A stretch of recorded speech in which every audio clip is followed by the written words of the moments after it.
लेखक अजय राज सिंह का हास्य उपन्यास है। 129 पेज के उपन्यास में कुल 13 चैप्टर हैं।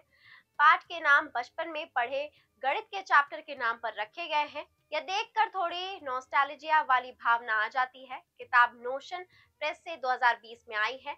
अजय राज सिंह की 10वीं फेल कहानी बबलू शुक्ला की विशेषता वाली कहानी है। बबलू भरतपुर नामक एक छोटे से गांव का 28 वर्षीय 10वां फेल युवक है। वह अपनी माँ के लिए एकमात्र सहारा है। हर भारतीय माँ की सार्वभौमिक चिंता के रूप में बबलू की माँ भी उनकी बढ़ती उम्र बनाम उनकी शादी के बारे में चिंतित है। वह चाहती हैं कि बबलू की शादी हो जाए। बबलू एक बुद्धिमान और सुलझा हुआ इंसान है जो सिर्फ समाज की खातिर शादी नहीं करना चाहता। करेंगे किताब पर बात, लेकिन उससे पहले if you had not subscribe our channel, please do subscribe and don't forget to press the bell icon. Well, I'm Oshi Sahu and you're watching BookBuzz.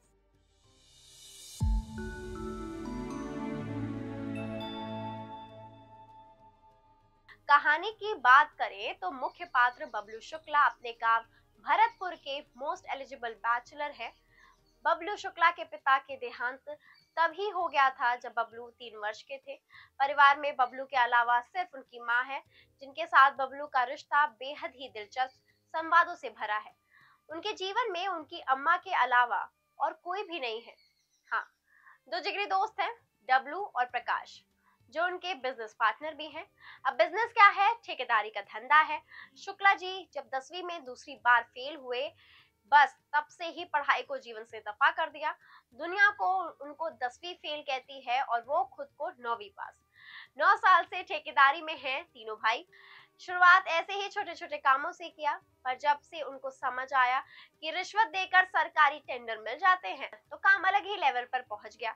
उनके जीवन में एक दिक्कत है। शुक्ला जी 28 के हो गए हैं पर शादी नहीं हुई है। खुद कुछ कर नहीं पाए, अम्मा को कुछ करने नहीं देते, डरते नहीं है शादी से, बस थोड़ा नर्वस आ जाते हैं। जैसे जैसे कहानी आगे बढ़ती है, ये एक जटिल लेकिन दिलचस्प प्रेम कहानी में बदल जाती है। जब बबलू शादी के लिए पिंकी शर्मा नाम की एक लड़की को देखने गया। पिंकी शर्मा जो अंग्रेजी की टीचर है, जर्नलिस्ट की पढ़ाई पूरी कर चुकी है, अब इंटर्नशिप का सपना देख रही है। क्या एक 10वीं फेल को पति के रूप में स्वीकार करेगी? इसलिए वह फिलहाल बबलू या किसी अन्य लड़के से शादी करने से इनकार करती है।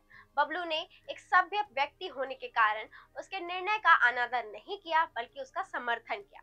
जल्द ही बबलू अपनी चतुराई और भवन एवं निर्माण विभाग के प्रभारी अधिकारी श्री चमन पटेल के साथ निकटता के कारण सफलता प्राप्त करता है। श्री चमन पटेल पर भ्रष्टाचार और धोखाधड़ी का आरोप लगने पर बबलू के प्रेम जीवन और व्यवसाय में सब कुछ हल हो जाता है।